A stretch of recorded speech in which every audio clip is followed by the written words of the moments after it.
Good morning दोस्तों। आज एक बार फिर से आपको अपने चैनल सोलर स्पर पर बहुत बहुत स्वागत है। आज का सेशन में हम डिस्कस करने वाले हैं 15 जून 2026 का करंट अफेयर, जिसमें कि टॉप एमसीक्यू क्वेश्चन है।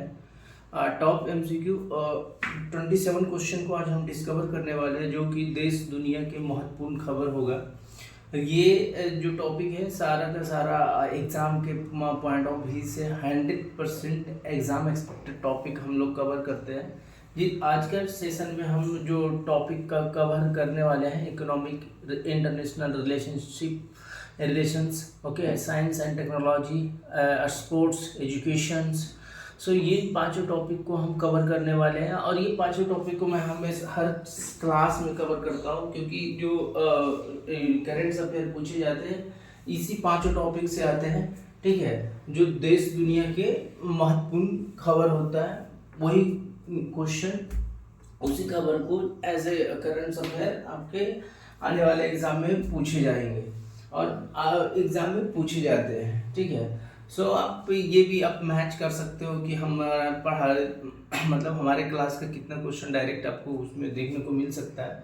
मोस्ट क्वेश्चन यहाँ से आप अगर देखोगे तो डायरेक्ट मैच करेगा।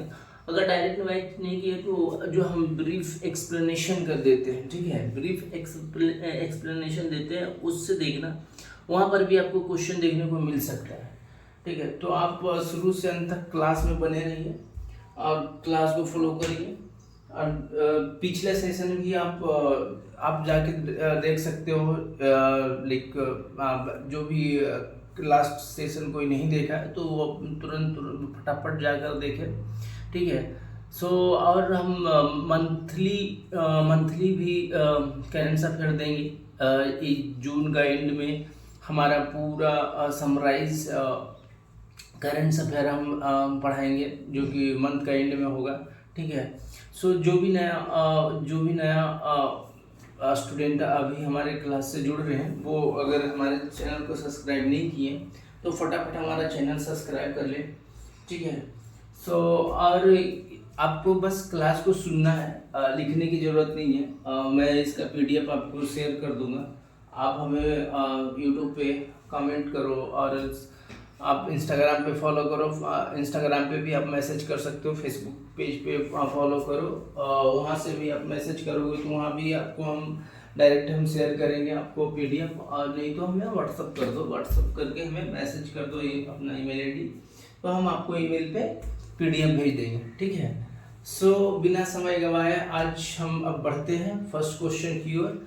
हमारा पहला क्वेश्चन है आज का, जो बहुत ही ज़्यादा इम्पोर्टेंट है, MVVI है। ठीक है, 15 जून 2026 का जो आज का इम्पोर्टेंट क्वेश्चन है वो है 152वां G7 समिट 2023 किस देश में आयोजित किया? तो इसका आंसर होगा ऑप्शन नंबर सी। इसका आंसर होगा ऑप्शन नंबर सी।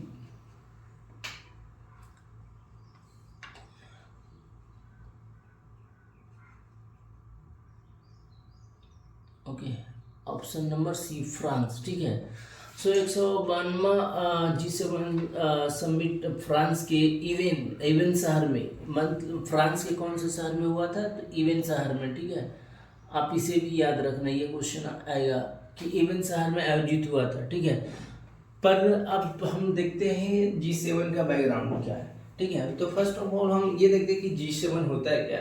तो G7 ग्रुप ऑफ 7 है। ठीक है, जिसमें दुनिया की 7 प्रमुख विकसित अर्थव्यवस्थाओं का समूह है, जिसमें 7 प्रमुख विकसित अर्थव्यवस्थाओं का समूह है। ठीक है, इसका स्थापना कब हुआ था? 1975 में।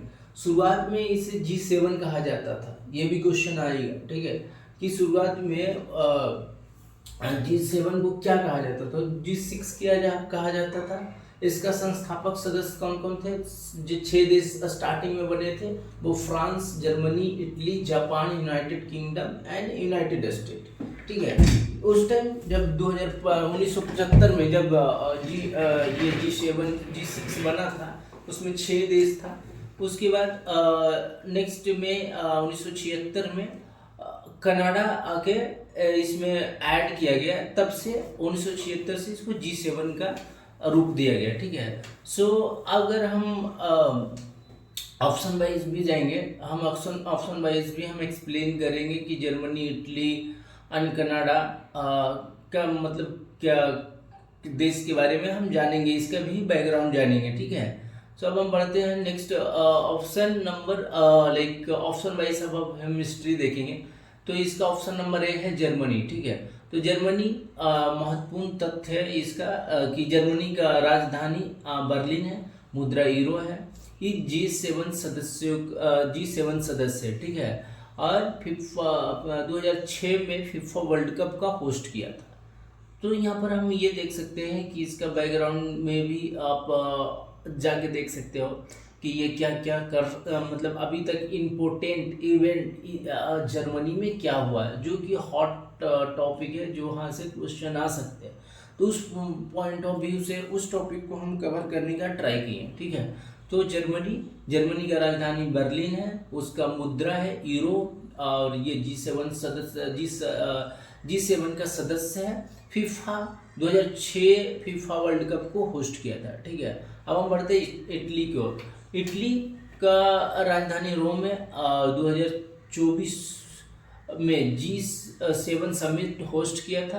तो 2024 G7 होस्ट कौन किया था? तो ये इटली है, ठीक है। इटली ने 2024 में G7 को होस्ट किया था, ठीक है। और यूरोप की प्रमुख अर्थव्यवस्था है इसका, इटली का जो है प्रमुख अर्थव्यवस्था है। यूरोप की प्रमुख अर्थव्यवस्था किसका है? इटली का, ठीक है। अब हम बढ़ते हैं फ्रांस की ओर। फ्रांस का राजधानी पेरिस है, ये G7 सदस्य का संस्थापक है। जो फ्रांस है, जो G7 का संस्थापक है, वो G7 का संस्थापक फ्रांस है। जो G7 को लाया था वो फ्रांस है, फर्स्ट है, ठीक है। 1975 में पहला G7 समिट भी फ्रांस में हुआ था। जो पहला G7 हुआ था वो समिट फ्रांस में ही हुआ था, उस टाइम G6 कहते थे, ठीक है। 2026 का G समिट होस्ट भी फ्रांस कर रहा है, ठीक है। पहला और 2026 दोनों सेम है, ठीक है। 2026 को भी फ्रांस होस्ट कर रहा है। 1975 में भी जो पहला G समिट हुआ था वो भी फ्रांस ही होस्ट किया था, ठीक है। सो अब हम कनाडा को देखते हैं। कनाडा का राजधानी ओटावा है, ठीक है। 1976 में G7 का सदस्य बना, ठीक है। जब भी 1975 में जब G7 स्थापना हुआ था, जो फ्रांस किया था, और फ्रांस ने फर्स्ट टाइम उसको होस्ट किया था। उस टाइम 6 कंट्री था, इसलिए उसको G6 कहा जाता था। 1976 में कनाडा उसका सदस्य बना, तब से उसको G7 का नाम दिया गया, ठीक है। G7 में सबसे कम जनसंख्या वाला सदस्य, सो ये भी क्वेश्चन आपको आएगा, ठीक है। ये MBBI है, क्योंकि ये क्वेश्चन में 100% पूछेगा। अगर घुमा कर पूछा कि G7 में सबसे कम जनसंख्या वाला कौन सा देश, मतलब कौन देश सदस्य, तो इसमें आपका आ जाएगा कनाडा, ठीक है। G7 का हेडक्वार्टर, तो इसका कोई हेडक्वार्टर नहीं है, ठीक है। खाली जो G7 का स्थापना कौन किया था, स्थापक कौन है? फ्रांस है, बट इसका कोई हेडक्वार्टर नहीं है, इसका कोई सचिवालय नहीं है, ठीक है। हर वर्ष बदलता है। चेयरमैनशिप जो है, चेयरमैनशिप हर साल बदलता है, ऐसा नहीं है कि एक ही कोई अस्थाई है, नहीं, ये हर साल बदलता है, ठीक है। तो अब हम देखते हैं एक G20 है। G20 में कितने सदस्य हैं? तो G20 में टोटल 9 देश है, plus European union, plus union Africa, ठीक है। टोटल 9 देश है, plus European union and African union है, ठीक है। सो टोटल 20 हो जाएगा। तो इसको G20 कहते हैं, ठीक है। G20 में 19 देश है, plus European union plus African union है, ठीक है। सो अब G7 इतना इम्पोर्टेंट क्यों है? जबकि भारत हमारा देश जो है उसका सदस्य नहीं है, फिर भी इतना इम्पोर्टेंट क्यों? तो G7 जब भी होस्ट होता है तो हमारे प्रधानमंत्री माननीय नरेंद्र मोदी को as a host, as a guest बुलाया जाता है। ठीक है, हमारा देश सदस्य नहीं है, फिर भी उनको बुलाया जाता है। तो अभी फिलहाल जो फ्रांस के दौरे पे थे तो G7 में भी शामिल होने गए थे। ठीक है, सो G7 का कौन कौन सा देश है? तो एक G7 में टोटल 7 देश है, USA, UK, France, Germany, Italy, Canada, Japan. ठीक है, इसको शॉर्ट तरीका इस टाइप से भी दे सकते हो, UGFGICJ। ठीक है, इस टाइप से आप याद रख सकते हो इसको। G7 की स्थापना 1975 में हुई थी और 2026 का 52वां G7 समिट फ्रांस में आयोजित हुआ और फर्स्ट में 1975 में भी फ्रांस ही किया था जिस टाइम ये स्थापना हुई थी, और 2026 में भी जो 52वां 52 जी समिट हो रहा है वो भी फ्रांस में हो रहा है। ठीक है, अब है कि इसकी शुरुआत G6 के नाम से हुआ था जो 1975 में है। ठीक है, और G7 में कनाडा कब शामिल हुआ? तो 1976 में शामिल हुआ और 1976 से इसको G7 का नाम से बुलाया जाता है, मतलब G7 नाम दिया गया। ठीक है, अब हम बढ़ते हैं नेक्स्ट क्वेश्चन की ओर। नहीं, इसका ओवरव्यू भी देखते हैं, इसको समराइज करके दिया हूँ एक पेज पे ताकि आपका इसका पूरा हिस्ट्री पता चल जाए। ठीक है, G7 कब बना? 1976 में कनाडा शामिल हुआ तो G6 से G7 बनेगा। ठीक है, तो 1975 में सबसे पहले बार होस्ट कौन किया था? फ्रांस। ठीक है, अब 1976 में USA किया था और 2023 में जापान, 2024 में इटली, 2025 में कनाडा और 2026 में फिर से फ्रांस। ठीक है, तो आपको ये भी पूछ सकता है कि 2025 में G7 को होस्ट कौन किया था? तो कनाडा किया था, जो कि बहुत झगड़ा भी हुआ था जब हमारा प्राइम मिनिस्टर कनाडा गए थे तो इनका जो वहाँ का राष्ट्रपति था उससे बनी नहीं थी, जो कि इंडिया जब आया था तो इंडिया में उनको कुछ बीच मतलब इंसल्ट फील हुआ था, तो वो कनाडा में भी हमारे प्रधानमंत्री नरेंद्र मोदी के साथ बदसलूकी जैसा किया था। बदसलूकी नहीं, मतलब डिसरिस्पेक्ट किया था हल्का। तो ठीक है, तो कनाडा में 2025 में हुआ था और 2024 में इटली किया था। तो 2024 तक पूछ सकता, नहीं तो पहला पूछ सकता है या पहला के बाद का सेकंड पूछ सकता है। तो USA फ्रांस, और नहीं तो 2026 में भी फ्रांस हुआ था और 2025 में कनाडा हुआ था। ठीक है, सो इतना से ज़्यादा नहीं पूछ सकता है, जो भी है G7 के रिलेटेड इतना से ज़्यादा नहीं पूछ सकता है। तो आप इतना ही पढ़ लो, इतना से G7 के अगर रिलेटेड कोई भी क्वेश्चन आता तो छूटेगा नहीं आपका। ठीक है, सो अब हम बढ़ते हैं नेक्स्ट क्वेश्चन की ओर। क्वेश्चन नंबर 2, G7 में कितने सदस्य देश है? तो इसका ऑप्शन नंबर भी सी होगा, 7। ठीक है, G7 में टोटल 7 देश सदस्य हैं। G7 में USA, UK, France, Germany, Italy, Canada और जापान शामिल है। ठीक है, 1998 में G8 था। अब ये भी पूछ सकता है कि 1975 में तो G6 था और 1976 में G7 बना कनाडा को ऐड होने के बाद। अब 1998 में G8 भी बना था। ठीक है, G8 1998 में जब रसिया को शामिल किया गया और उस समूह को G8 कहलाया। ठीक है, सो 1998 में रसिया जब शामिल हुआ तो उसको G8 के नाम से बोला जाता था। तो G6 कब कहलाया, G7 कब कहलाया, G8 कब कहलाया था? ठीक है, ये भी पूछ सकता है। और G7 का वो कौन सा देश ऐड होने के बाद कहलाया, G8 कौन सा देश ऐड होने के बाद कहलाया, ये सब क्वेश्चन आपको पूछ सकता है।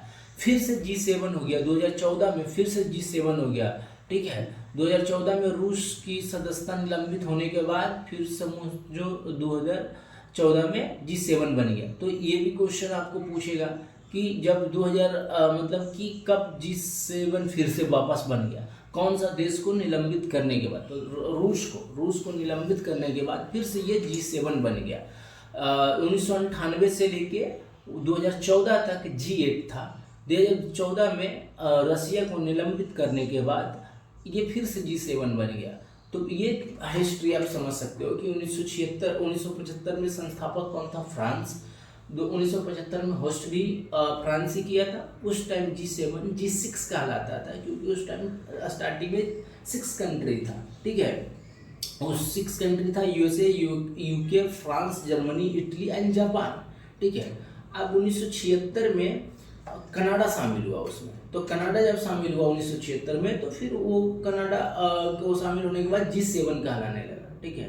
तो G7 कहलाने लगा। फिर 1997 नहीं, 1998 में रसिया शामिल हुआ। अब हम बढ़ते क्वेश्चन नंबर 2 कि टोटल 7 देश है, ठीक है। इसमें टोटल 7 देश है, और 7 देश में USA, UK, France, Germany, Italy, Canada और जापान शामिल है, ठीक है। 1998 में G8 कहलाने लगा, G8। और 1998 में रसिया को शामिल किया गया, इसलिए समूह को G8 कहलाया। फिर से 2014 में G7 बनाया, क्योंकि 2014 में रूस को सदस्यता को निलंबित होने के बाद फिर बाद में समूह को G7 बना दिया गया। तो आप ये देखना कि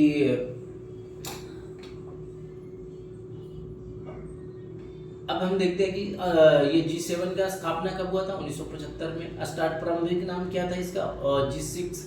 फिर कनाडा शामिल कब हुआ, 1976 में। फिर से ये क्या कहलाया, वर्तमान सदस्य 7।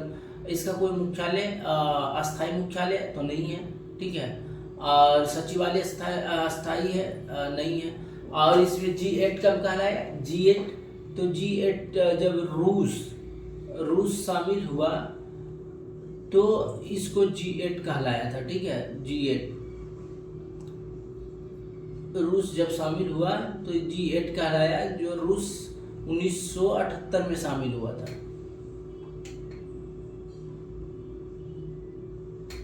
1978 में शामिल हुआ रूस, तो इसको G8 कहलाने लगा, ठीक है। उसके बाद फिर 2014 में इसका सदस्यता निलंबित किया, तो फिर से G7 हो गया। अब हम बढ़ते हैं नेक्स्ट क्वेश्चन की ओर। क्वेश्चन नंबर 3, प्रधानमंत्री नरेंद्र मोदी की फ्रांस यात्रा के दौरान कितने प्रमुख परिणाम की आउटकम्स घोषित किया। तो टोटल 13, इसका ऑप्शन नंबर होगा आपका। ये भी क्वेश्चन आपको MBBI है, ठीक है। ये क्वेश्चन भी आपको MBBI है।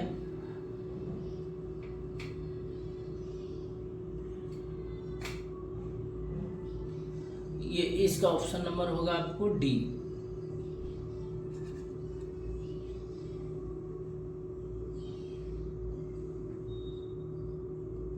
इसका ऑप्शन नंबर D होगा 13, ठीक है। भारत और फ्रांस ने 13 प्रमुख समझौतों परिणाम की घोषणा की है। प्रधानमंत्री नरेंद्र मोदी की फ्रांस की यात्रा के दौरान भारत और फ्रांस ने 13 प्रमुख परिणाम और सहयोगी पहल की घोषणा की। इनका मुख्य फोकस था सुरक्षा सहयोग, डिफेंस कॉर्पोरेशन, ठीक है। कृत्रिम बुद्धिमत्ता मतलब AI, नवाचार इनोवेशन, शिक्षा एवं अनुसंधान, अंतरिक्ष सहयोग, स्वच्छ ऊर्जा, हिंद प्रशांत इंडो पैसिफिक सहयोग, ठीक है। सो इसका स्ट्रेटेजिक पार्टनर भी है। सो ये फ्रांस है जो 1998 में इंडिया का स्ट्रेटेजिक पार्टनरशिप बना था। भारत और फ्रांस ने 1998 में स्ट्रेटेजिक पार्टनरशिप शुरू की थी। तो ये क्वेश्चन आपको पूछा जा सकता है कि स्ट्रेटेजिक पार्टनरशिप भारत और फ्रांस का कब शुरू हुआ था। 1998 में हुआ था, ठीक है। फ्रांस ने वो शुरुआती देशों में था जिसने भारत के साथ दीर्घकालिक रणनीतिक साझेदार स्थापित किया। मतलब बहुत लंबे समय से जो फ्रांस है इंडिया के साथ रणनीतिक साझेदारी करता है, ठीक है, फ्रांस। तो ये जो डिफेंस कॉर्पोरेशन करता है, तो डिफेंस कॉर्पोरेशन में क्या क्या अभी तक इंडिया फ्रांस से खरीदा है। तो राफेल फाइटर एयरक्राफ्ट लिया, जो डिजॉल्ट राफेल भारतीय वायुसेना के लिए फ्रांस से खरीदा गया था। ये क्वेश्चन सबसे ज़्यादा CDS, SSC एंड NDA में पूछा जाता है, ठीक है। ये क्वेश्चन आएगा ही आएगा। एंड स्पेस कॉर्पोरेशन, ठीक है, Bharat India space research organisation और फ्रांस की अंतरिक्ष एजेंसी CNES कई दशकों से साथ काम कर रहा है। मतलब अपना इसरो और कनाडा फ्रांस का CNES ES जो है दोनों बहुत लंबे समय से काम कर रहा है स्पेस टेक्नोलॉजी के लिए, ठीक है। न्यूक्लियर कॉरपोरेशन, तो जैतपुर परमाणु योजना एंड स्वच्छ ऊर्जा सहयोग, ठीक है। ये दोनों में फ्रांस के साथ हमारा इंडिया काम किया था। ये जो है संभावित एग्जाम में क्वेश्चन आ सकते हैं कि भारत फ्रांस स्ट्रेटेजिक पार्टनरशिप कब शुरू किया था, तो 1998 में। राफेल विमान किस देश से खरीदा गया, फ्रांस। फ्रांस का राजधानी कहाँ है, पेरिस। उसका शॉर्ट फॉर्म क्या है, FR, ठीक है। तो ये क्वेश्चन आपको पूछा जा सकता है कि सबसे ज़्यादा तो ये क्वेश्चन आपको पूछा जा सकता है कि जो कौन सा एयरक्राफ्ट फ्रांस से खरीदा गया है, ठीक है। न्यूक्लियर कॉरपोरेशन में कौन सा परियोजना में फ्रांस ने कॉर्पोरेट किया था, और दूसरी की जो स्ट्रेटेजिक पार्टनरशिप है कब शुरू हुआ था भारत और फ्रांस के बीच, ठीक है। तो ये 3-4 क्वेश्चन यहाँ से पूछा जा सकता है डायरेक्ट। अब हम इसको एक समरी वे में देखते हैं कि स्ट्रेटेजिक पार्टनरशिप 1998 में हुआ था। फ्रांस की राजधानी कहाँ, पेरिस। मुद्रा इसका क्या है, यूरो। भारत फ्रांस रक्षा सहयोग क्या है, तो राफेल जो हमको मिला था वो फ्रांस से ही लिया गया। अंतरिक्ष सहयोग में इसरो CNES जो बहुत लंबे समय से काम कर रहा है स्पेस टेक्नोलॉजी में।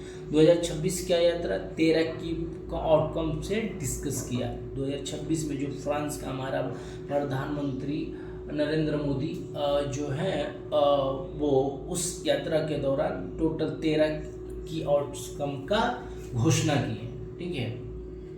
अब हम बढ़ते हैं क्वेश्चन नंबर 4 की ओर। India France innovation roadmap किस वर्ष तक के लिए अपनाया गया, तो इसका ऑप्शन नंबर होगा B, ठीक है। ये भी क्वेश्चन MBBI है, ये भी क्वेश्चन आपको MBBI देखने को मिलेगा, ठीक है। ये भी क्वेश्चन आपको कई आने वाले एग्जाम में पूछे जाएंगे, और ये इसका ऑप्शन नंबर होगा B, इसका ऑप्शन नंबर होगा B, ठीक है।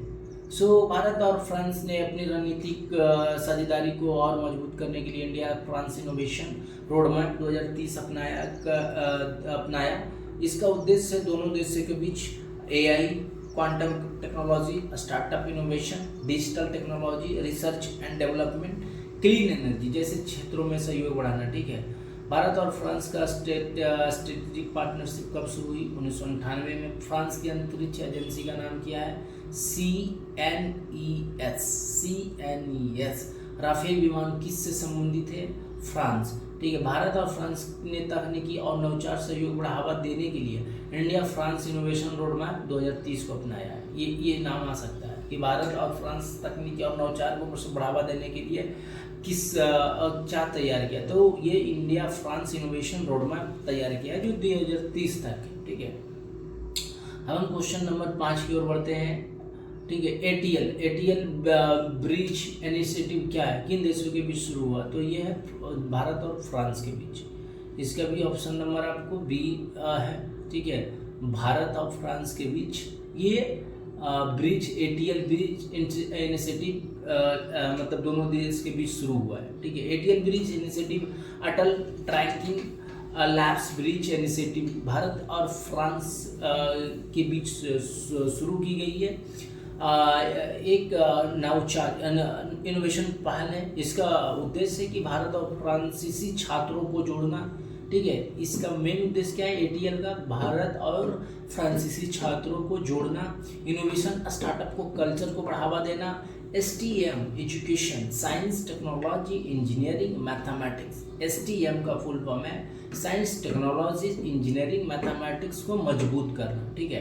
अटल ट्रैकिंग लैब्स और फ्रांस के इनोवेशन सिस्टम को सहयोग को बढ़ाना है, ठीक है। ATL के थ्रू ATL ब्रिज जो इनिशिएटिव लिया गया है उसमें STEM education science technology engineering mathematics को मेन फोकस किया गया, जिसमें फ्रांसीसी और इंडियन छात्रों को जोड़ना है, इनोवेशन स्टार्टअप इकोसिस्टम को बढ़ावा देना है, ठीक है। ये सब मुख्य पॉइंट है इसका। तो नीति आयोग ATL क्या है, ATL अटल ट्रैकिंग लैब्स है, इसे नीति आयोग के द्वारा शुरू किया है। ATL किसके द्वारा शुरू किया गया है, तो नीति आयोग, ठीक है। तो ये क्वेश्चन भी आपको पूछा जा सकता है कि जो ATL है ATL किसके द्वारा शुरू किया गया, तो नीति आयोग, ठीक है। ATL किसके द्वारा शुरू किया गया है, तो नीति आयोग। इसका मुख्य उद्देश्य क्या है, स्कूल में छात्रों का इनोवेशन का बढ़ावा देना, रोबोटिक्स, एआई, आईओटी, कोडिंग सिखाना, ठीक है, स्टार्टअप माइंडसेट विकसित करना, ठीक है। तो ये सब क्वेश्चन आपको पूछा जा सकता है। अब भारत फ्रांस सहयोग क्यों महत्वपूर्ण है? तो भारत और फ्रांस पहले से ही कई क्षेत्रों में साझेदार है। पहला space, Indian space research ISRO organisation CNES, जो कि बहुत दिन से, बहुत लंबे समय से दोनों देशों का स्पेस रिसर्च जो है, जो स्पेस की रिसर्च करते हैं, वो बहुत लंबे समय से काम कर रहे हैं, ठीक है, और अपना डेटा को साझा भी करते हैं। डिफेंस में भी हमें जो राफेल मिला है, जो डिसॉल्ट सिस्टम फ्रांस की कंपनी है, जो डिसॉल्ट राफेल हमें दिया है, ठीक है। अस्कोपेन सबमरीन भी हमें फ्रांस से मिला है। तो अस्कोपेन सबमरीन की बात पूछा जाए तो ये फ्रांस से हमको लिया गया है, ठीक है। अभी 2026 के दौरे के अनुसार जो India France innovation road map है 2030 तक के साइन किया गया है। एटीएल ब्रिज इनिशिएटिव भारत और फ्रांस के बीच के छात्रों, स्टार्टअप और नवाचार सहयोग को बढ़ावा देने के लिए शुरू किया गया है। एटीएल ब्रिज इनिशिएटिव किस लिए शुरू किया गया है? तो भारत और फ्रांस के छात्रों के बीच स्टार्टअप्स, नवाचार लाइक इनोवेशन सहयोग को बढ़ावा देने के लिए किया गया। तो ये क्वेश्चन आ सकता है कि भारत जो इनिशिएटिव एटीएल जो ब्रिज इनिशिएटिव लिया गया, शुरू किया गया, किसके लिए गया? तो भारत और फ्रांस के छात्रों के बीच स्टार्टअप इनोवेशन को बढ़ावा देने के लिए किया गया, ठीक है। तो आपको ये क्वेश्चन आ सकता है कि एटीएल को, ये भी क्वेश्चन आपको MBB आई है, ये क्वेश्चन कई एग्जाम में आपको देखने को मिलेगा, ठीक है। तो और इसका क्या है कि अटल टिंकरिंग लैब्स, एटीएल की स्थापना नीति आयोग किया है, ठीक है, ये क्वेश्चन आएगा। India France innovation roadmap किस वर्ष तक के अपनाया गया? तो 2030 के लिए गया। फ्रांस की राजधानी कहाँ है? पेरिस, इसका शॉर्ट फॉर्म है FR, ठीक है। अब हम बढ़ते हैं नेक्स्ट क्वेश्चन के, क्वेश्चन नंबर 6। यूके ने किस आयु से कम बच्चों के लिए सोशल मीडिया प्रतिबंध का प्रस्ताव दिया है? ये इसका ऑप्शन नंबर होगा D, 16 वर्ष। 16 वर्ष के आयु के कम बच्चों के लिए सोशल मीडिया प्रतिबंध का प्रस्ताव दिया है जो यूके है, ठीक है। यूनाइटेड किंगडम में सरकार और संसदों ने 16 वर्ष से कम आयु के बच्चों के लिए सोशल मीडिया उपयोग पर कड़े प्रतिबंध लगाने का प्रस्ताव रखा है। इसका मुख्य उद्देश्य बच्चों के मानसिक स्वास्थ्य की सुरक्षा, ऑनलाइन बुलिंग, साइबर बुलिंग को कम करना, सोशल मीडिया की एडिक्शन को रोकना, हानिकारक कंटेंट से बच्चों की सुरक्षा, ठीक है। इसलिए ये चार मुख्य उद्देश्य है जिसके कारण 16 वर्ष की कम आयु के बच्चों के लिए यूके ने सोशल मीडिया का प्रतिबंध रखा है, ठीक है। यूनाइटेड किंगडम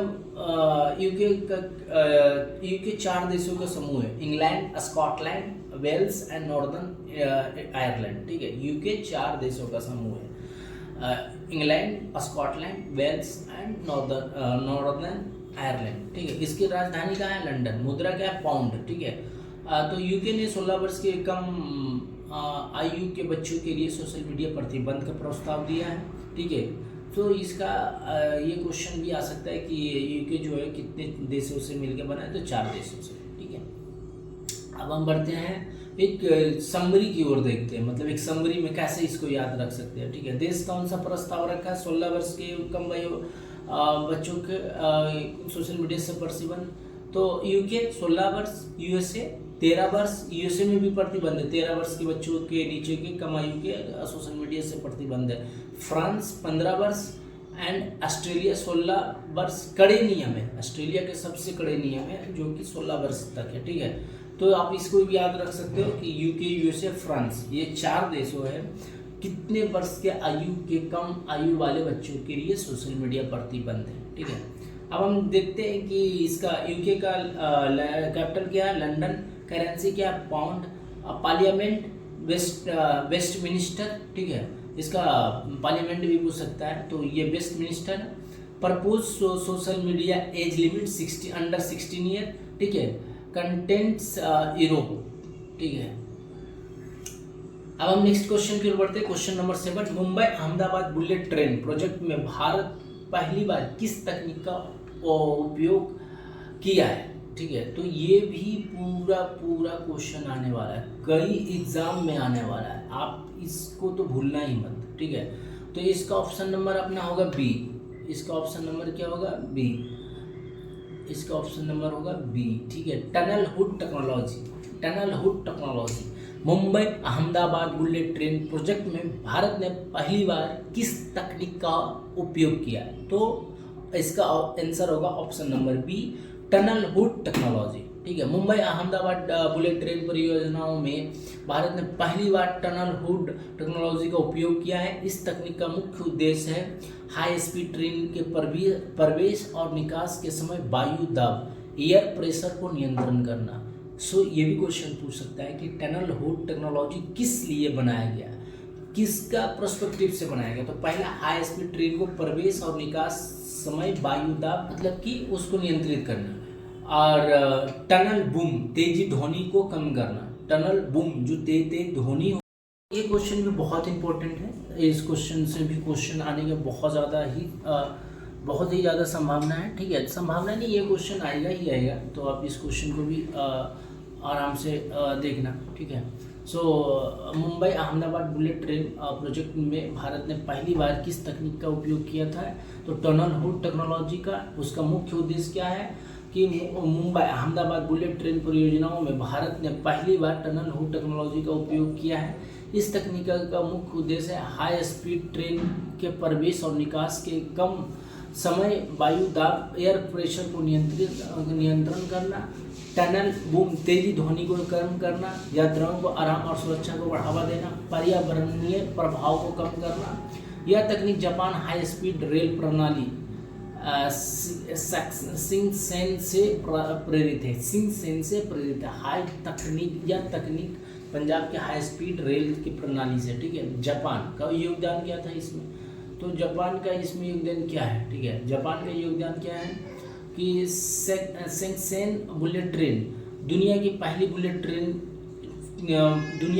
बुलेट ट्रेन सेवा है, ठीक है। 1964 में इसको शुरुआत किया गया था।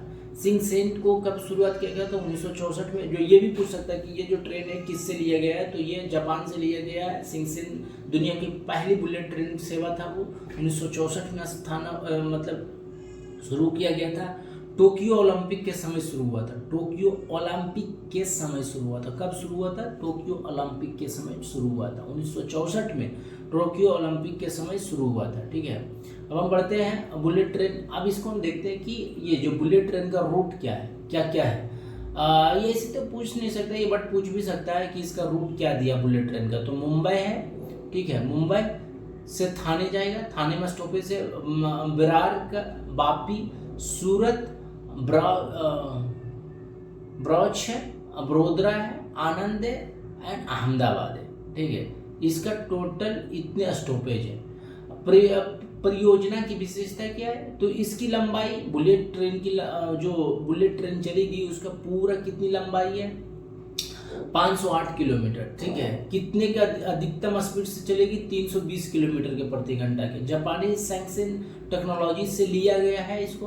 टनल हुड टेक्नोलॉजी के पहला उपयोग है। ये क्वेश्चन तो 100% आएगा, ठीक है। Mumbai Ahmedabad bullet train project में भारत ने पहली बार टनल हुड टेक्नोलॉजी का उपयोग किया है, ठीक है।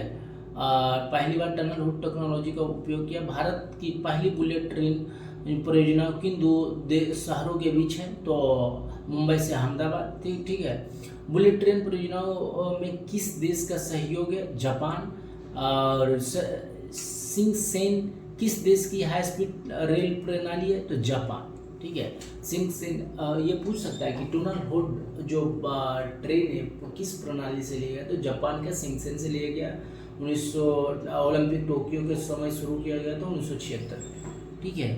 1964 में शुरू किया गया था, ओलंपिक टोक्यो के से लिया गया है, के समय शुरू किया गया था, सॉरी।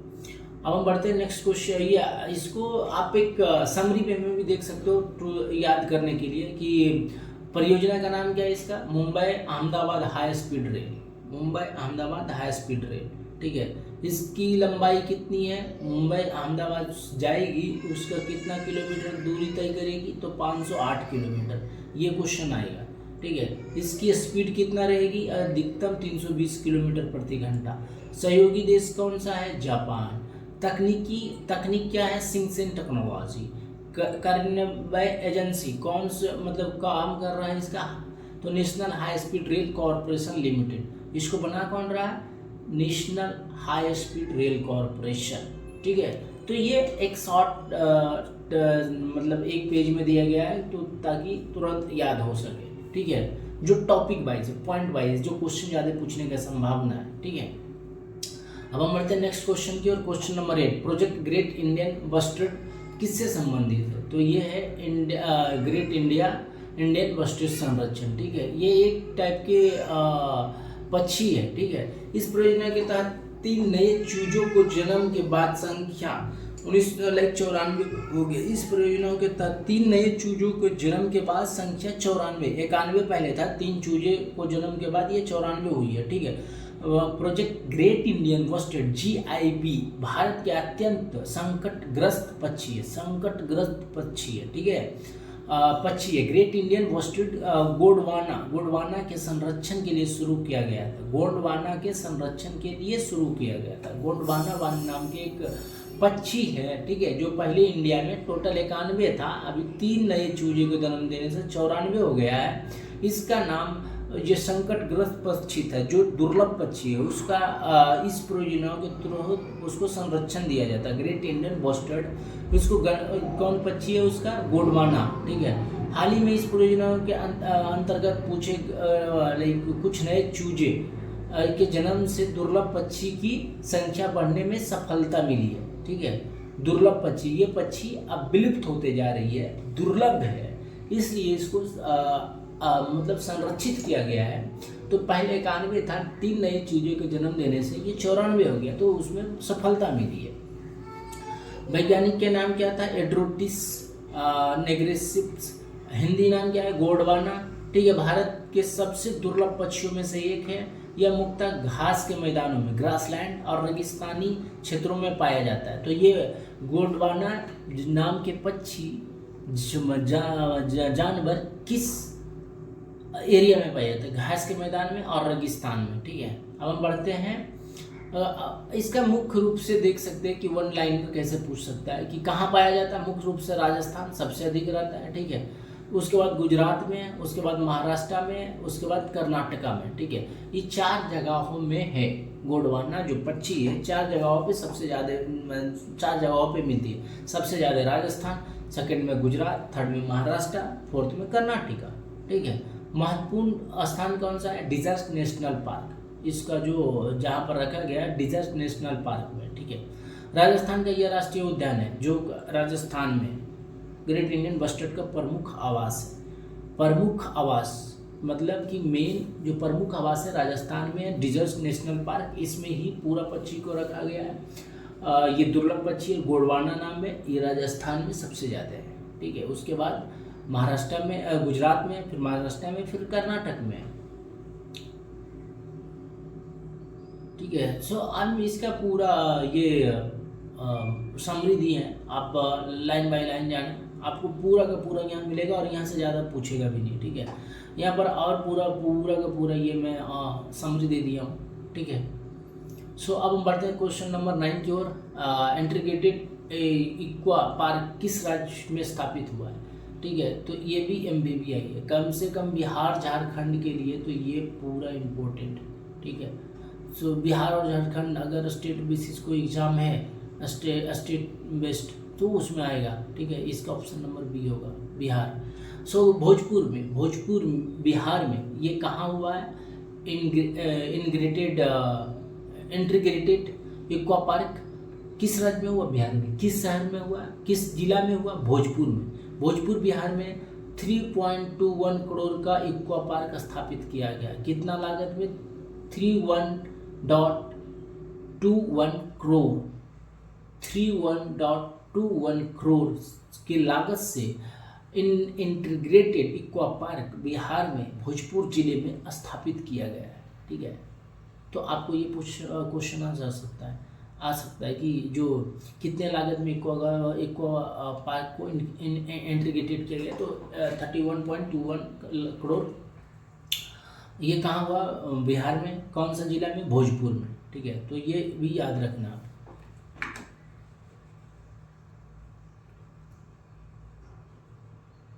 कितना लागत में हुआ है? तो ये हुआ है 3.28 करोड़। इको पार्क को स्थापित किया कहाँ? भोजपुर में, जो कि बिहार में एक जिला है। ठीक है, तो इसका मुख्य उद्देश्य क्या है? इसका इंटीग्रेटेड इको पार्क बिहार के भोजपुर जिले में स्थापित किया जा रहा है। इस परियोजना का मुख्य उद्देश्य है मत्स्य पालन का बढ़ावा देना, जलीय कृषि एक्वा एग्रीकल्चर को विकास करना, रोजगार को अवसर पैदा करना, ठीक है, किसानों को, मछुआरों को आय बढ़ाना।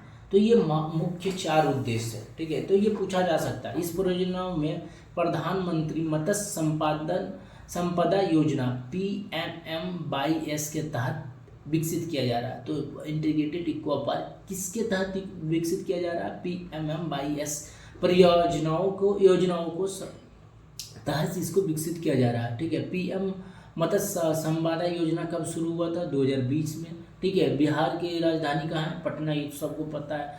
बिहार नालंदा विश्वविद्यालय किस राज्य में स्थापित है? बिहार।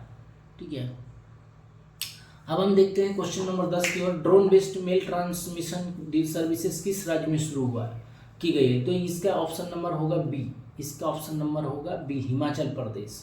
ठीक है, इसका ऑप्शन नंबर है बी, हिमाचल प्रदेश। तो डाक विभाग ने हिमाचल के दूर दराज क्षेत्रों में ड्रोन आधारित डाक सेवा शुरू की है। ये भी क्वेश्चन में भी आई है, क्योंकि ये फर्स्ट इनोवेशन है जहां ड्रोन से अब चिट्ठी घरों में पहुंचाया जाएगा, जो कि हिमाचल प्रदेश से शुरू किया गया है। क्योंकि वह दूर दराज पहाड़ से लेके नदी के हर जगह पास करना पड़ता था, इसलिए टाइम लगता था। इसलिए ड्रोन की सुविधा से अब हम चिट्ठी को जिसका होगा उसके घर पे हम पहुंचाने का काम करेंगे। तो डाक विभाग ने हिमाचल के दूर दराज क्षेत्रों में ड्रोन आधारित डाक सेवा शुरू की है। ठीक है, डाक सेवा शुरू की है।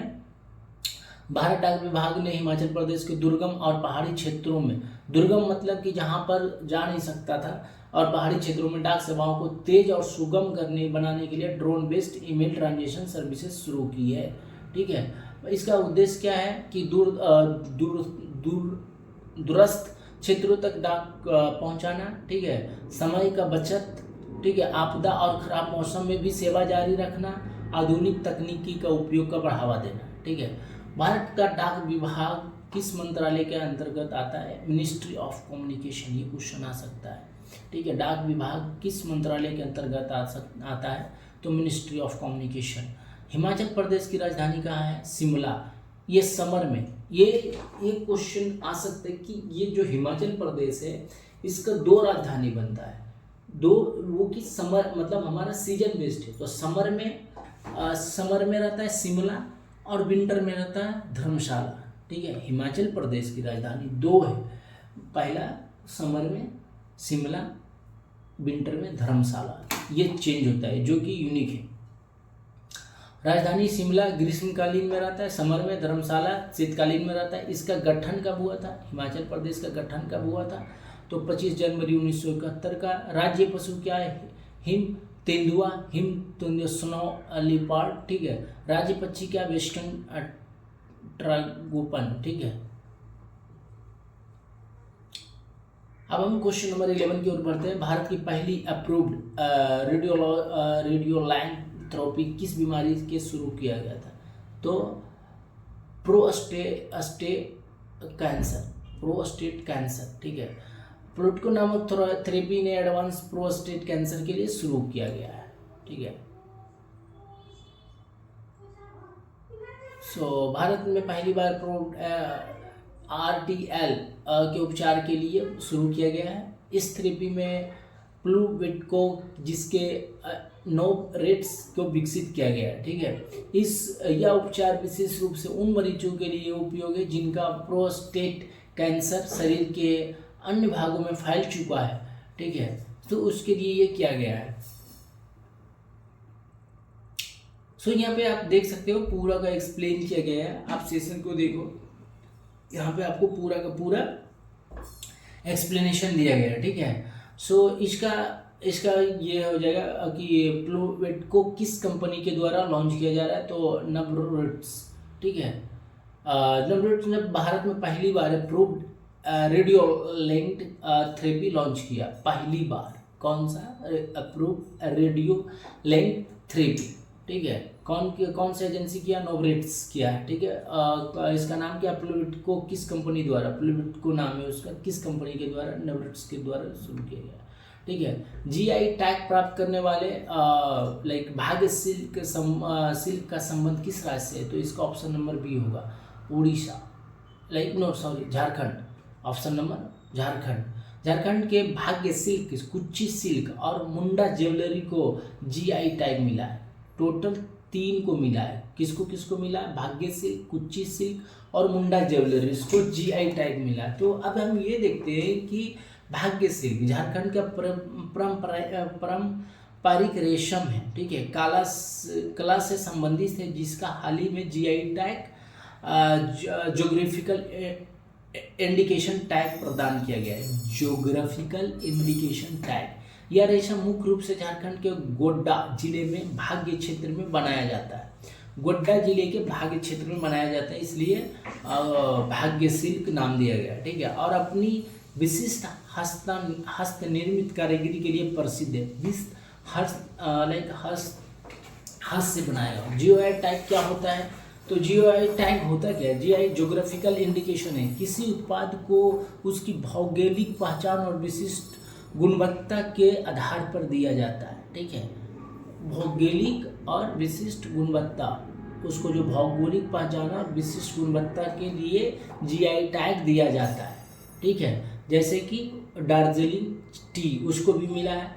बासमती राइस, भाग्य सिल्क, ठीक है, कुच्ची सिल्क, मुंडा ज्वेलरीज, ये सबको ज्योग्राफिकल इंडिकेशन दिया गया है, क्योंकि उसका भौगोलिक पहचान और विशिष्ट गुणवत्ता के कारण दिया गया है। ठीक है, इसका विशेषताएं क्या होती है? हाथों से बनाया जाता है, पारंपरिक डिजाइन होता है, स्थानीय कारीगरों द्वारा निर्मित होता है, राष्ट्रीय और अंतर्राष्ट्रीय बाजार में पहचान। ठीक है, इसका गठन झारखंड का गठन कब हुआ था? ये झारखंड बिहार से टूटा है, जो कि 15 नवंबर 2000 में एक अलग राज्य के रूप में उसको बनाया गया। इसकी राजधानी क्या है? रांची। ठीक है, इसको भारत का प्रमुख खनिज उत्पादक राज्य है। भारत का झारखंड जो है भारत का प्रमुख खनिज उत्पादक राज्य है। कोयला सबसे ज़्यादा भारत में कोयला झारखंड से ही निकलता है। ठीक है, जनजातीय संस्कृति के लिए प्रसिद्ध है। जनजातीय संस्कृति के लिए प्रसिद्ध है। भारत का प्रमुख खनिज उत्पादक राज्य है। हाल ही में भाग्य सिल्क, कुच्ची सिल्क और मुंडा ज्वेलरीज को जीआई टैग मिला है। ठीक है, सो भाग्य सिल्क झारखंड के गोड्डा जिले के पारंपरिक रेशम कला है, जिसे जीआई टैग प्रदान किया गया है। ठीक है, तो ये क्वेश्चन पूछा जा सकता है आपको। अब हम बढ़ते क्वेश्चन नंबर 14 की ओर। मुंडा ज्वेलरी को जीआई टैग किस राज्य में मिला? जो मुंडा ज्वेलरी हो कि जीआई टैग किस राज्य को मिला? झारखंड। जो कि इसका हम डिस्क्रिप्शन पहले ही हम देख चुके हैं। ठीक है, कि तीन है, silk, Kutchi silk, Munda jewellery and Bhagya silk को, तीनों को जीआई टैग मिला है। ठीक है, फीफा वर्ल्ड कप में 2026 में कितने टीमों भाग ली थी? ये 48 है। 3 देशों मिलकर किया था, मैक्सिको, यूएसए एंड जर्मनी, तीनों ने मिलकर इसको होस्ट किया था। ठीक है, पहली बार 48 टीम ने भाग लिया था, और ये पहली बार 3 देशों ने मिलकर उसको होस्ट किया था, जो कि पहले वाले सेशन में हमने डिस्कस किया है। ठीक है, अब हम सिल्क इंडिया मिशन की शुरुआत किस वर्ष हुई थी? तो ये 2015 में स्किल इंडिया मिशन 2015 में शुरुआत किया था, और ये इसका स्थापना अपना प्रधानमंत्री माननीय नरेंद्र मोदी ने किया था।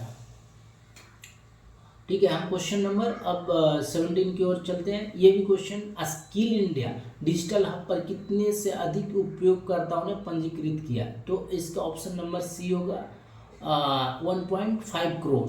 ठीक है, so skill India digital hub पर 1.5 करोड़ से अधिक उपयोगकर्ता skill India digital hub SIDH पर 1.5 करोड़ लगभग 15 मिलियन से अधिक उपयोगकर्ता पंजीकृत किया है। भारत सरकार का डिजिटल प्लेटफॉर्म है जिसका उद्देश्य है युवाओं को कौशल, skill training, job opportunity, digital certificates and career guidance. ठीक है, इसका मुख्य उद्देश्य है 4: job opportunity, digital certificate, career guidance and skill training.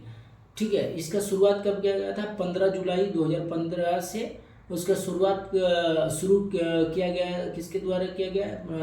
Narendra Modi के द्वारा। भारत के युवाओं को उद्योग को आवश्यकता के अनुसार प्रशिक्षित करना। ठीक है, ट्रेनिंग देना। अब हम बढ़ते हैं क्वेश्चन नंबर 18 की ओर। वर्ल्ड स्किल रैंकिंग में भारत 2024 में किस स्थान पर था? तो भारत 2024 में 13वें स्थान पर था। ठीक है, 13वें स्थान पर था। इसका ऑप्शन भी डी है और ये भी MVBI है। ठीक है, MVBI है। ये क्वेश्चन कई एग्जाम में आपको मिलेगा कि 2024 में वर्ल्ड स्किल रैंकिंग में भारत और 13वां स्थान पर था। भारत 2015 में 29वें स्थान पर था और 2024 में 13वें स्थान पे आया। ठीक है, भारत वर्ल्ड स्किल कंपटीशन 2024 में शानदार प्रदर्शन करते हुए 13वें स्थान प्राप्त किया। यह भारत की अब तक की सर्वश्रेष्ठ रैंकिंग में से एक है और देश के कौशल विकास स्किल डेवलपमेंट कार्यक्रम की सफलता को दर्शाता है। ठीक है, भारत ने विभिन्न कौशल प्रतियोगिताओं में कई मेडल्स फॉर एक्सेलेंस और अन्य पुरस्कार प्राप्त किया है। वर्ल्ड स्किल को अक्सर ओलंपिक स्किल कहा जाता है। ठीक है, वर्ल्ड स्किल को अक्सर ओलंपिक स्किल कहा जाता है। ओलंपिक स्किल, वर्ल्ड स्किल को किस नाम से जाना जाता है? ओलंपिक। ठीक है, ओलंपिक स्किल। इसमें युवा प्रतिभागी विभिन्न कौशल में प्रतिस्पर्धा करते हैं, जैसे robotics, mathematics, web technology, welding, fashion technology, electronics, automobile, इस सब में कंपटीशन होता है जिसमें देखा जाता है कि सबसे ज़्यादा कुशल युवा किस देश की है। तो 2024 में हमारा स्थान उसके बिहाफ पे 13वां रैंक था, जो कि सर्वश्रेष्ठ रैंकिंग है अभी तक का। ठीक है, अभी तक का। अब इसका दूसरे नाम से ओलंपिक ऑफ स्किल से भी नाम के जाना जाता है। ठीक है, सो वर्ल्ड स्किल का इतिहास क्या है? तो स्थापना 1950 में हुआ था। इसका मुख्यालय है World Skill International, Amsterdam, Netherland है। ठीक है, मुख्यालय। उसका उद्देश्य क्या है? वैश्विक स्तर पर कौशल विकास को बढ़ावा देना, युवाओं को रोजगार का योग बनाना, उद्योग की आवश्यकताओं के अनुरूप शिक्षा देना। वर्ल्ड स्किल कंपटीशन को किस नाम से जाना जाता है? तो इसका आंसर होगा Olympic of skill. World skill competition को किस नाम से जाना जाता है? Olympic of skill. ठीक है, वर्ल्ड स्किल इंटरनेशनल का मुख्यालय कहाँ है? Netherland, Amsterdam. ठीक है, 2 जगह है। स्किल इंडिया मिशन की शुरुआत कब हुई थी? स्किल इंडिया मिशन की शुरुआत 15 जुलाई 2015 में हुआ है। 15 जुलाई 2015 में हुआ है। स्किल इंडिया मिशन शुरू नरेंद्र मोदी ने किया था। स्किल इंडिया डिजिटल हब पर कितने से अधिक लोग अभी है? 1.5 करोड़, मतलब 15 मिलियन।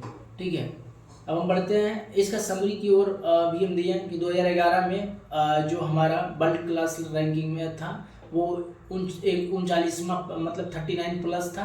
2019 में ये 13वां था। ठीक है, 2022 में ये 11वां था, फिर 2024 में ये 13वां चला गया। ठीक है, अब हम बढ़ते हैं क्वेश्चन नंबर 19 की ओर। बोना क्लाइमेट कॉन्फ्रेंस 2026 को किस नाम से जाना जाता है? तो SB64। ये पिछले क्लास में हमने बहुत डिस्क्राइब किया, मतलब बहुत डिटेल्स में हम एक्सप्लेन किए हैं। तो आप पिछला क्लास को भी देखिए, उसमें आपको ये SB64 सब्सिडरी बोना 64 ये पूरा एक्सप्लेन किया गया है बहुत डीपली में। वहाँ से एक भी क्वेश्चन आपको नहीं छूटेगा। ठीक है, तो एस्पिरी का मुख्यालय कहाँ है? स्टॉकहोल्म। ये भी क्वेश्चन को मैंने पिछले क्लास में बहुत ज़्यादा तो वहाँ पर आपको पूरा इस। अब हम बढ़ते हैं क्वेश्चन नंबर 21 की ओर। सेंसस 2027 के मंत्रालय के अंतर्गत आयोजित किया जाएगा। मिनिस्ट्री ऑफ होम अफेयर्स, ठीक है, इसका ऑप्शन नंबर बी होगा। So registrar general and census commissioner ministry of home affairs के अंतर्गत कार्यरत है। जनगणना लाइक सेंसस 2027 का ये भी क्वेश्चन MBBI है, ठीक है, MBBI है, ये क्वेश्चन आएगा ही आएगा, तो आप इसको भी आराम से देख लेना। सेंसस 2027 का आयोजन मिनिस्ट्री ऑफ होम अफेयर्स का गृह मंत्रालय के अंतर्गत किया जाएगा। जनगणना का कार्य registrar general and census commission of India RGI के द्वारा किया जाता है, जो गृह मंत्रालय के अधीन कार्य करता है, ठीक है। पहली जनगणना कब हुआ था? 1872 में, ठीक है, 1872 में पहली जनगणना हुआ था। भारत में पहली जनगणना ब्रिटिश शासन के दौरान लॉर्ड मायो के द्वारा हुआ था। जो पहली बार लॉर्ड मायो, जो ब्रिटिश शासन था, लॉर्ड मायो के समय की कराई गई थी 1872 में। पहली अधिनियम नियमित जनगणना कब से हुआ था? 1881 से, ठीक है। यह भारत की पहली संपूर्ण और नियमित सिंक्रोनस जनगणना थी, ठीक है, 1881 में, सॉरी 1881 में। अब हम भारत में जनगणना कितने वर्ष में होती है? तो ये 10 वर्ष में होती है, ठीक है। भारत में जनगणना कितने वर्ष में होती है? तो 10 वर्ष में होती है। भारत की पहली जनगणना कब हुई थी? 1872 में। पहली नियमित जनगणना कब हुई थी? 1881 में। जनगणना 2011 के अनुसार भारत की जनसंख्या कितनी थी? लगभग 1.21 करोड़, लाइक 1.21 बिलियन, ठीक है। जनगणना अधिनियम census act 1948, census act 1948 Bharat में जनगणना सेंसस एक्ट 1948 के अंतर्गत कराई जाती है, ठीक है। अब यहाँ पर मैं बस याद करने के लिए एक समराइज करके दिया हूँ कि कब और 1951 में पहली जनगणना हुआ था, ठीक है। 1951 में पहली जनगणना हुआ था। 1961 में दूसरी जनगणना हुआ था। 1971 में तीसरी, चौथी, यहाँ पर मतलब पूरा दिया गया है। जो अभी 2027 में भारत आज़ाद होने के बाद पहली बार पहली जनगणना पहली जनगणना 1951 में हुआ था, फिर दूसरी 61 में, और सातवीं जो थी 2000। ये पूछ सकता है कि सातवीं जनगणना कब हुई थी? तो 2011 में, ठीक है। और अभी जो आने वाला है वो अगली है 2027 में, ठीक है। सेंसस एक्ट क्या है? 1948 में आया था। Census 2027 ministry of home affairs के अंतर्गत कराया जाएगा। पहली जनगणना 1872 में हुआ था। पहली नियमित जनगणना 1881 में, ठीक है। जनगणना आयुक्त register general and census commissioner, ठीक है, जो कि home affairs ministry of home affairs के अंतर्गत काम करता है। अब हम बढ़ते क्वेश्चन नंबर 22 की ओर। सेंसस 2027 कितने वर्षों के अंतराल में होता है? तो 10 वर्ष, ठीक है। पिछली जनगणना कब हुई थी? 2011 में। भारत का वर्तमान मैटरनल मोर्टेलिटी रेशियो MMR कितना है? तो 88, ऑप्शन नंबर बी 88 है, ठीक है। स्पेशल बुलेटिन ऑन MMR 2021 से 23 के अनुसार MMR 1888 है। भारत में मैटरनल मोर्टेलिटी रेशियो मतलब जन्म और मृत्यु दर, ठीक है, जन्म और मृत्यु दर 2021 से 23 के अनुसार MMR जो था 88 था, ठीक है। तो भारत में 88 प्रति 1 लाख जीवित जन्म, ठीक है, 88 मरता और 1 लाख जन्म लेता है, ठीक है। MMR मोर्टेलिटी रेशियो का अर्थ है 1 लाख जीवित जन्मों पर गर्भावस्था, प्रसव या प्रसव के 42 दिन के भीतर होने वाली मृत्यु संख्या है। 42 दिन के भीतर, कितना दिन? 42 दिन के भीतर। MMR कम करने के प्रमुख योजना है जननी सुरक्षा योजना JSY, जो 2005 में आया था, ठीक है। संस्थागत प्रसव को बढ़ावा देना, गर्भवती महिलाओं को वित्तीय सहायता देना, ठीक है। प्रधानमंत्री सुरक्षा मातृत्व PMSMA 2016 में लागू किया गया था। गर्भवती महिलाओं को निःशुल्क जांच के लिए, जो 2016 में है, गर्भवती महिलाओं को निःशुल्क जांच के लिए। आयुष्मान भारत मृत एवं शिशु स्वास्थ्य सेवाएं, मृत एवं शिशु स्वास्थ्य स्वास्थ्य सेवाएं के लिए, ठीक है। IMR का फुल फॉर्म क्या है? इन्फेंट मोर्टेलिटी रेट, इसका है 2000 के आसपास, अवधि क्या है 2000 के आसपास।